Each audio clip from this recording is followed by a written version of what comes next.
우리가 성경에 나오는 왕정시대 이야기를 하게 되어지면 다윗 왕과 사울 왕에 대한 이야기를 많이 하게 됩니다.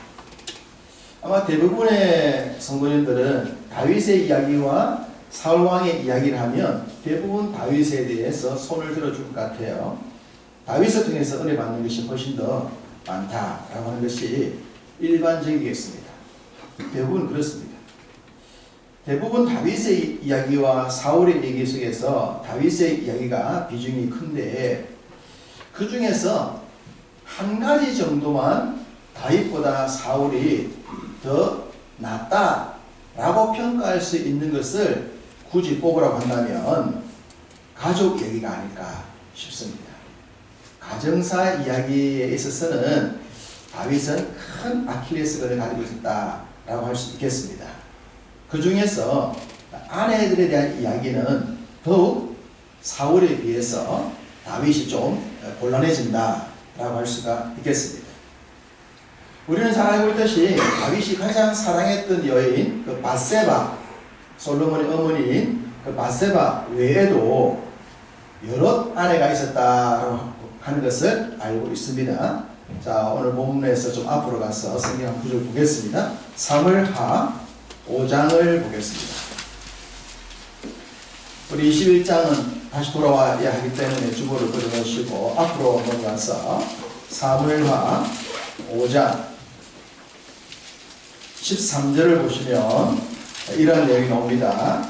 다윗이 헤브론에서 올라온 후에 예루살렘에서 첩첩들을 더 두었으므로 아들과 딸들이 또 다윗에게서 낳았다라고 합니다. 첩첩들을 더 두었다 했어요. 그러니까 이 앞에도 있었다는 거죠. 자, 앞으로 더 가볼까요? 사무엘하 3장 2절을 보시면 다윗의 여러 아내가 나옵니다. 2절에는 아히노암, 3절에는 아비가일과 마아가, 4절에는 팍깃과 아비다, 5절에는 에글라라고 하는 다윗의 아내들이 나옵니다. 이 외에도 우리가 알고 있는 사울의 딸이었던 미갈도 있습니다. 3장에서는 이름이 나와 있지만 5장에서는 이름도 없이 그냥 첩첩들을 더 두었다라고 말하고 있으니 다윗에게는 아내와 첩들이 많았다 라고 하는 것을 우리가 보게 되어지죠. 이렇게 아내가 많고 첩이 많고 자녀가 많으면 문제가 많아질 가능성이 높아집니다.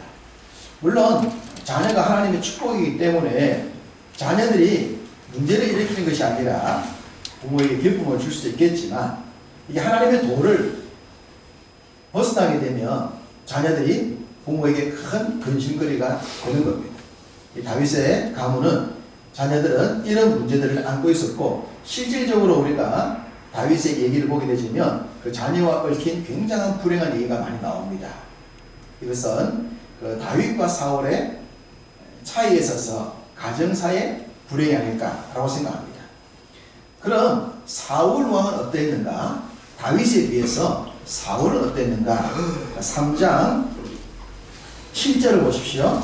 사무엘하 3장 7절을 보시면 사울에게도 첩이 있었습니다. 그 첩의 이름이 뭡니까?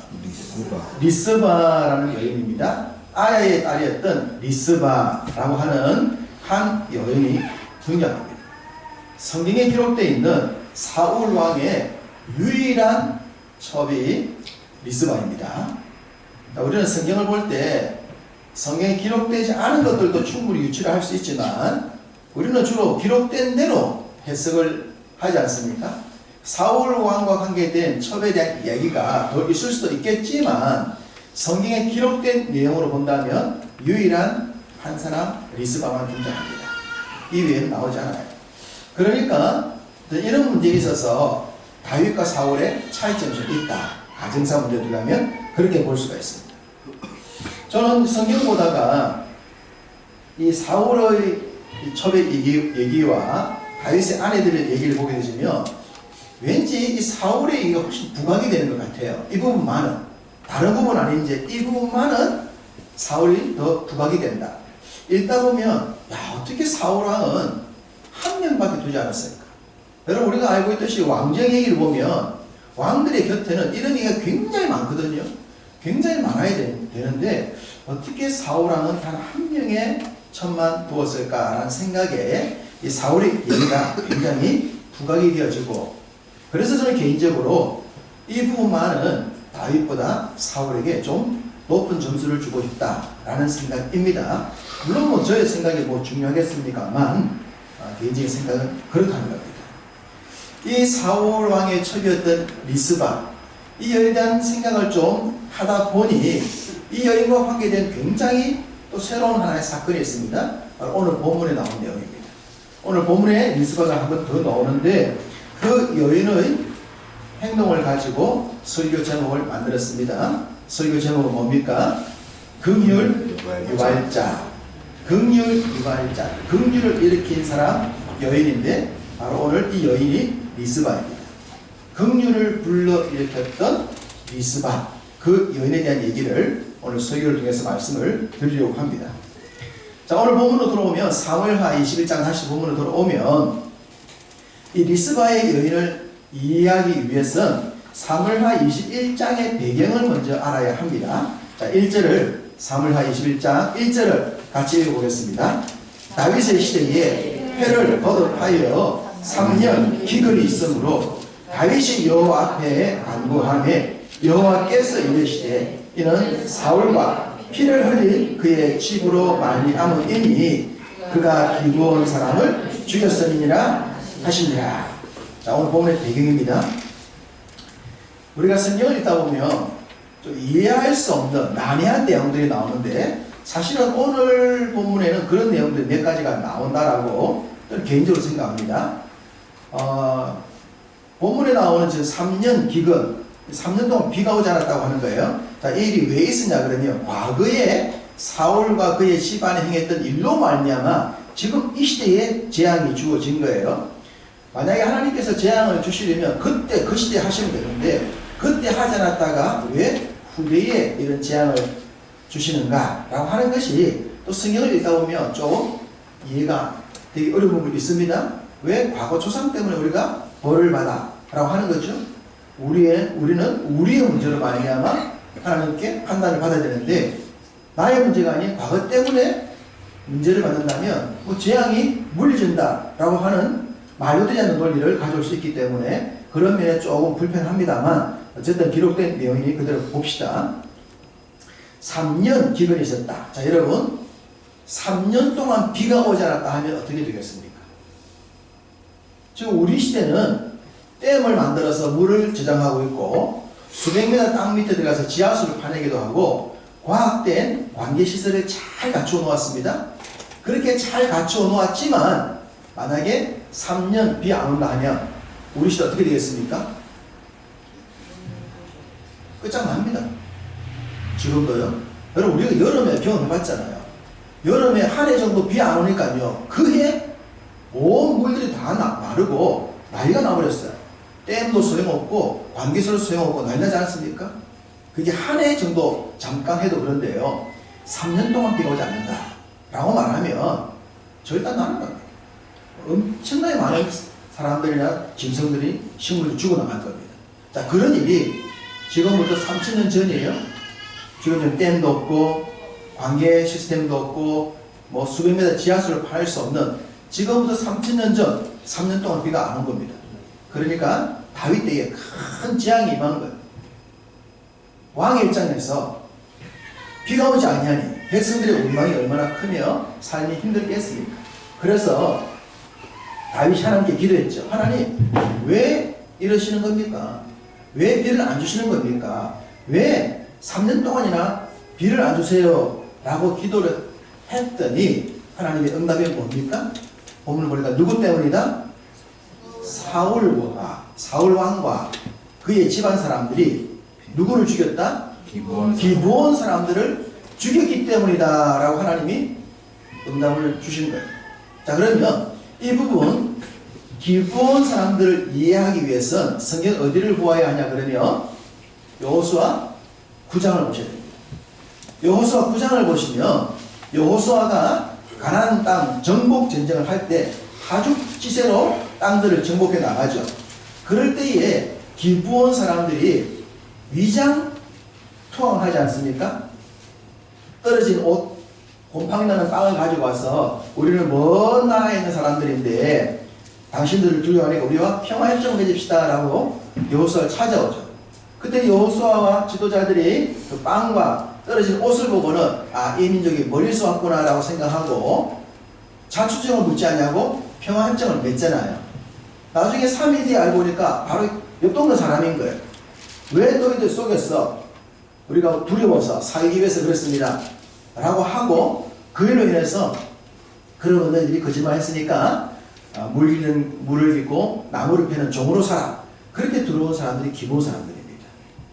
이렇게 들어와서 세월이 지나면서 이스라엘 땅에 아주 중요한 요직을 감당하게 되고 큰이라는 사람으로 자리를 잡아요. 그랬던 사람이 기브온 사람인데, 이 기브온 사람들을 사울 왕과 그 문중 사람들이 죽였다는 거예요. 죽여버린 거예요. 왜? 이유가 나옵니다. 왜 죽였는가? 2절을 보시면 이유가 나와요. 뭐 때문에 죽였다고 말합니까? 개인적인 열심 때문에. 개인적인 열심 때문에. 이 사울 왕과 사울 사람들이 개인적 열심으로 기브온 사람들을 죽여버린 거예요. 여러분, 사람이 열심히 사는 것은 좋지 않습니까? 열심히 있는 건 참 좋은 거예요. 그런데요, 열심히 잘못된 열심이 되면 굉장히 위험해요. 굉장히 위험해요.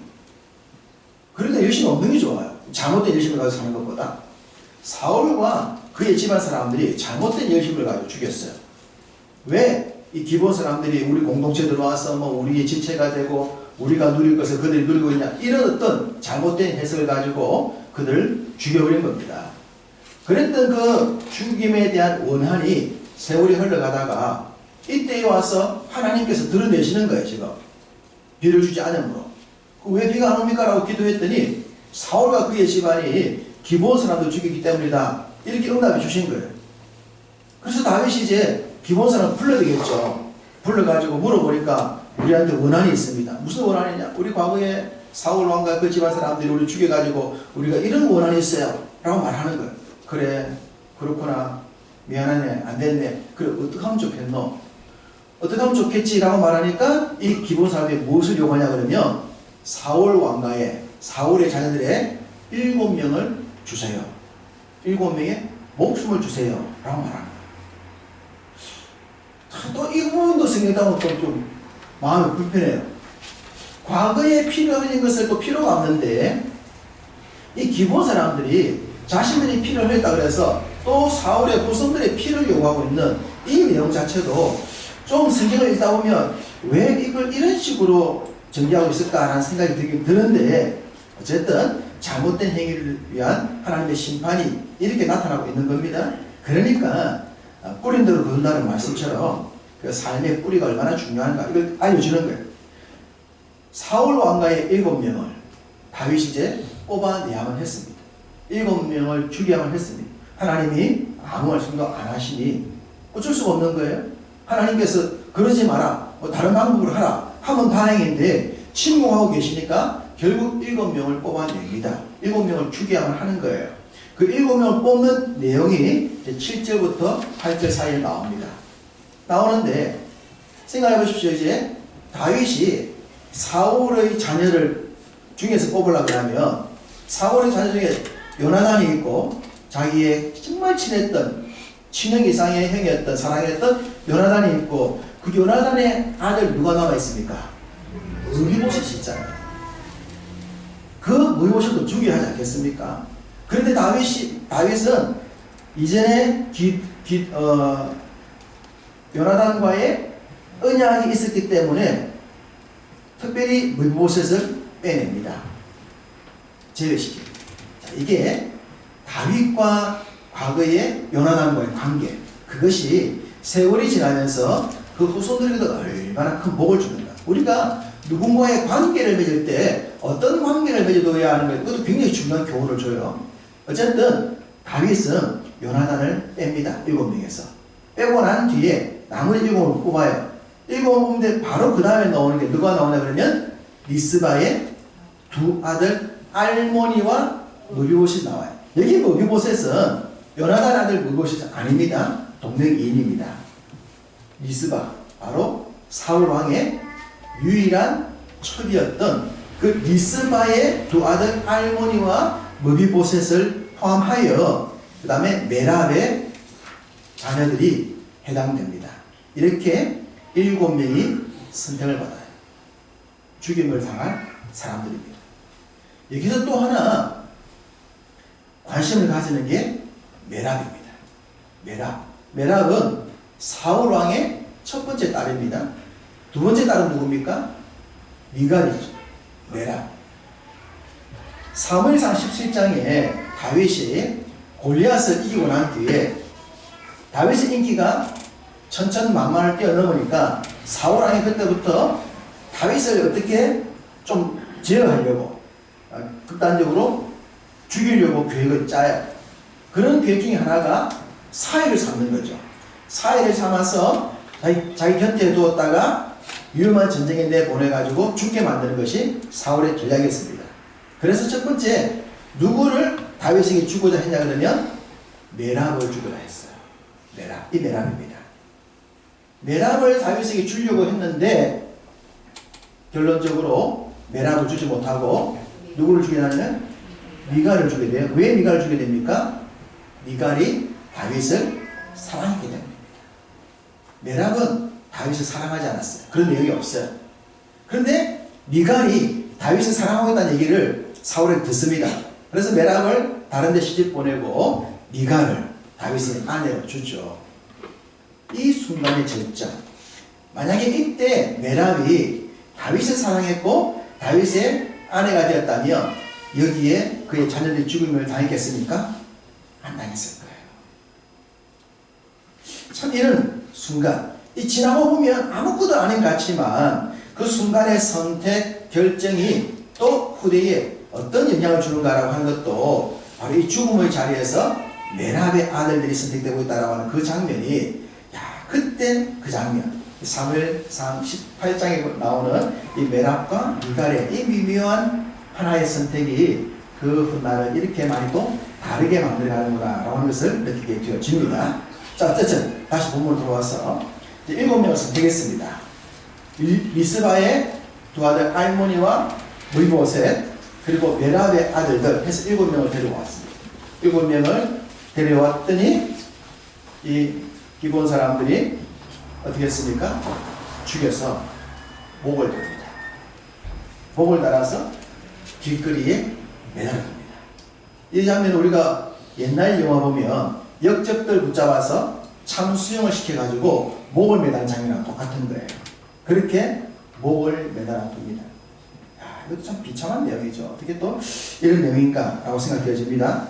어쨌든 7명의 목을 매달아둡니다. 자, 이렇게 주어진 7명, 이 사람들은 바로 사울 왕이 행했던 잘못에 대한 징벌의 결과로 매달린 거예요. 그럼 이렇게 목이 잘려서 매달린 사람들을 우리가 역적이라 그렇게 일반적으로 부르죠. 그런 사람들은 가까이 가면 안 돼요. 침을 뱉거나 저주를 해야 되지, 어떤 그 죽임당한 사람들의 시체나 머리를 긍휼히 여기게 해주면 괘씸죄에 걸려서 그들도 큰 재앙을 받게 되는 것이 일반적인 흐름입니다. 그런 흐름인데 바로 이런 상황에 리스바가 등장을 합니다. 자, 10절 말씀입니다. 10절을 같이 읽습니다.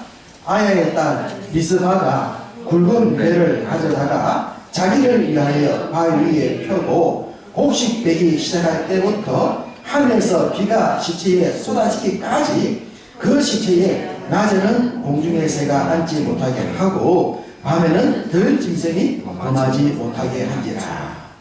이 리스바가 와서 베옷을 깔고 배를 들고는 낮에는 새들을 쫓고 밤에는 짐승들을 쫓은 거예요. 그 머리를, 매달린 머리를 새들이 먹거나 짐승들이 와서 피냄새를 맡고 와서 먹으려 하지 않겠습니까? 그러지 못하도록 지켰다는 거예요. 앞서도 말씀드렸듯이 이런 행위 자체는 큰 괘씸죄에 해당할 수 있습니다. 국가에서 재앙을 내려서 역적으로 목을 뱉는 그 식재를 보호하고 지킨다라고 말하는 것은 큰 제한이 될 수 있거든요. 그렇게 큰 문제가 될 수 있는데도 불구하고 이 리스바라는 여인이 그 시신들을 특별히 머리를 지켰다라고 하는 겁니다. 다시 10절을 보시면 곡식되기 시작할 때부터 하늘에서 비가 쏟아지기까지 라고 그랬어요. 비가 오기 시작하는 겁니다. 일반적으로 이제 이스라엘 땅에 비가 올 때는 우기와 금기가 나누어지는데 여기서 곡식되기 시작할 때부터 비 올 때까지를 대략 학자들은 이 기간이 6개월 정도 되었을 것이라고 합니다.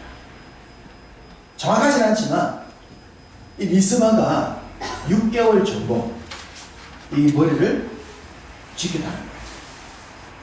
홀로. 여러분 생각해 보십시오. 한 여인이 6개월 동안 밤낮 이 머리를 지키려고 했다 그러면 이 여인의 몰골을 어떻게 있겠습니까? 잘 먹도 못하고 잘 씻도 못하고 그렇지 않겠어요? 오히려 이 리스바가 더 죽은 사람처럼 보였을 수 있습니다. 그런 모습을 지금 행하고 있는 거예요. 리스바가 죄악의 형벌로 해서 매달려 있는 그 머리를 7개의 머리를 지키고 있다는 얘기를 다윗이 듣게 되어졌죠. 당연히 신하한테 알렸겠죠. 왕이요, 지금 이렇게 재앙을 당해서 죽은 시신을 리스바가 지키고 있습니다 라고 말을 하게 되어지면 일반적으로 뭐? 그런 괘씸한 일을? 라고 할 수 있겠지만 다윗의 입장에서는 에이 그냥 놔둬라, 불쌍하지 않냐, 그리고 뭐 얼마나 할 수 있겠냐, 금방 그만두겠지, 그렇게 생각했을 수 있습니다. 그런데 리스바가 몇 개월을 지켰다고요? 6개월 지킵니다. 이걸 보면서 다윗이 변화를 받습니다. 다윗의 마음속에 무슨 마음이 생깁니까? 긍휼의 마음이 생깁니다. 바로 여기서 제가 설교 제목을 잡았습니다. 긍휼 유발자. 그 여인이 리스바입니다. 다윗의 마음속에 긍휼의 마음을 갖게 만드는 거예요. 다윗이 리스바를 보면서 큰 깨달음을 했던 것 같아요. 그래서 어떤 행동을 하냐 그러면 12절 이하에 보면 나옵니다. 사울의 뼈와 요나단의 뼈와 달려 죽은 7사람들의 뼈들을 다 모아요. 뼈들을 모아가지고 사울 왕의 아버지 기스의 묘에 가서 다 뼈를 모아서 합장을 합니다. 뼈들을 모아가지고. 그렇게 하자 14절 제일 마지막 문장에 어떤 단어가 나옵니까? 그 후에야 하나님이 그 땅을 위한 기도를 들으셨다. 3년 제한이 끝났다는 겁니다. 그 후에 자 여러분 사울의 왕과 7명만 죽이면 됩니다. 이것이 기본 사람들의 요구사항이었습니다. 그러면 죽이고 난 뒤에 비가 왔어야 돼요. 비가 안 왔어요. 6개월의 시간이 지난 동안에. 그 기간에 다윗이 깨닫는 거죠. 리스바를 보면서 아 이게 이렇게 될 일이 아니구나, 이렇게 끝나면 안 되겠구나 라고 생각해서 이전에 죽었던 사울과 요나단 그리고 지금 죽은 사람들 뼈 그걸 다 모아가지고 사울의 아버지 기스의 묘에다 다 같이 합장해 주는 거예요. 합장. 그렇게 하고 난 뒤에야 하나님께서 비를 주셨다는 거예요. 만약에 다윗이 이 뼈를 합장하는 일을 하지 않았더라면 비가 왔을까요? 안 왔을까요? 왔을 수도 있고 안 왔을 수도 있고, 이거 모르는 겁니다. 왔을 수도 있고 안 왔을 수도 있는 거예요. 근데 성경은 다윗이 이 일을 행하고 난 뒤에 비가 왔다라고 말씀하고 있으니 하나님이 어찌면 다윗에게 이런 마음을 갖게 하신 것이 아닐까? 누구로 인하여? 리스바로 인하여. 리스바란 이 여인의 그 행동으로 인하여서 다윗의 마음속에 긍휼의 마음이 생겼고 그 긍휼의 마음을 베풀었더니 하나님께서 응답하셔서 비를 주셨다라고 본문이 말씀하고 있습니다. 이걸 보게 되시면 리스바라는 여인이 목숨을 걸고 괘씸죄에 걸려 죽을 수 있겠지만 그 시신들을 지켰던 그 일이 오히려 징벌이 아니라 긍휼로 바뀌었다는 겁니다. 이 이야기는 지금 징벌입니다. 징벌. 사울 행했던 일에 대해서 기본 사람들의 요구를 듣고는 징벌을 하는 거예요. 벌을 주는 일에 대해서. 그런데 그 벌을 주는 얘기가 긍휼의 이야기로 변하게 되어지고 거기에 하나님의 응답이라는 경우가 나오는 겁니다. 징벌을 긍휼로 바꾸는 사람. 이런 사람은 긍휼 유발자입니다. 우리가 살아가다 보면 이런저런 사람 만나게 되십니다. 어떤 사람들은요, 분노 유발자가 있어요. 그 사람 대화해보면 막 화가 나. 성품 자체가 상대를 막 화나게 만들어. 긍휼. 어떤 사람도 분노 유발자가 있어. 분하게 만들어. 그런데 어떤 사람들은 긍휼이 생겨요. 긍휼 유발자. 우리는 어떤 삶을 사냐에 따라서 우리가 다른 사람에게 분노를 일으킬 수도 있고요, 긍휼의 마음도 일으킬 수가 있는 거예요. 어떤 삶을 살아야 돼요? 당연히 우리가 긍휼의 마음을 갖게 만들어야 되는 겁니다. 리스바가 재앙을 긍휼로 바꿨듯이 우리도 그런 삶을 살아야 됩니다. 왜냐하면 주님께서 우리에게 긍휼을 베풀어 주셨기 때문에, 주님이 우리에게 긍휼을 베풀어 주셨기 때문에 우리 또한 주님의 긍휼로 이 땅의 삶을 살아야 하는 겁니다. 나를 만난 사람들이 나로 말미암아 긍휼의 마음이 생겨나서 사람들을 불쌍히 여기고 다른 사람들을 품어주고 다른 사람을 이해할 수 있게 만들어 간다면, 분명 이 현장은 재앙으로서 사람이 죽어나갔던 그 징벌의 현장으로 보이지만 그런 자리에 가서조차도 긍휼의 마음을 일으킬 수 있는 그런 삶을 산다면 우리 속에 있는 그리스도가 전파되는 것은 지극히 자연스러운 현상이지 않겠습니까? 주님이 우리에게 주는 삶이 이런 삶이라 생각됩니다. 긍휼을 만들 수 있는 삶.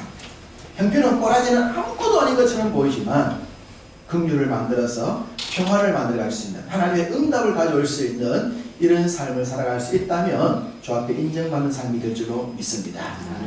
리스바처럼 재앙의 자리를 긍휼로 만들었던 이런 삶처럼 우리도 주 앞에서 긍휼 유발자로 긍휼을 만들어가는, 주님의 긍휼을 선물하는 사람으로 살아가는 우리 모두가 되시기를 주님의 이름으로 축복합니다. 아멘.